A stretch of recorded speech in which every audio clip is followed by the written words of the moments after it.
5 ദിവസമായി അനിശ്ചിതകാല നിരാഹാര സമരം നടത്തിവരുന്ന Kerala ASHA health workers association ഇന്ന് വൈകുന്നേരം 3 മണിയോടുകൂടി ആരോഗ്യമന്ത്രി വീണ ജോർജ് വിളിച്ചു ചേർക്കുന്ന ചർച്ചയിൽ പങ്കെടുക്കുകയാണ്.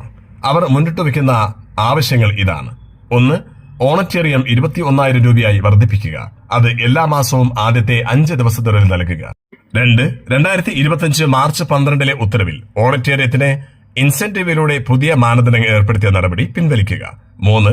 റിട്ടയർമെന്റ് ആനുകൂല്യമായി 5 ലക്ഷം രൂപ നൽകുക. 4. റിട്ടയർമെന്റ് പ്രായം 62 ആക്കി നിശ്ചയിച്ചത് 2022 മാർച്ച് 2 ഉത്തരവ് പിൻവലിക്കുക. റിട്ടയർമെന്റ് പ്രായം 65 വയസ്സാക്കി നിശ്ചയിക്കുക. 5. വിരമിക്കുന്നവർക്ക് പെൻഷൻ ഏർപ്പെടുത്തുക. 6. സമരവുമായി ബന്ധപ്പെട്ട് KASW ഭാരവാഹികൾക്കും ആശാ വർക്കർമാർക്കും സമരത്തെ പിന്തുണച്ചവർക്കും എതിരെ രജിസ്റ്റർ ചെയ്തിട്ടുള്ള എല്ലാ കേസുകളും സർക്കാർ പിൻവലിക്കുക.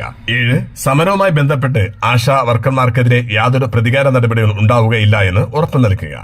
ഓണറ്റേറിയവും ഇൻസെന്റീവും തടഞ്ഞുവെക്കൽ, ജോലിയിൽ നിന്ന് പിരിച്ചുവിടൽ, ഭീഷണി, പകരക്കാരെ വെക്കൽ തുടങ്ങിയ നടപടികൾ ബഹിഷ്കരിക്കുക എന്നതാണ് മന്ത്രി വീണ ജോർജുമായി പങ്കുവയ്ക്കുന്ന പ്രധാന ആവശ്യങ്ങൾ.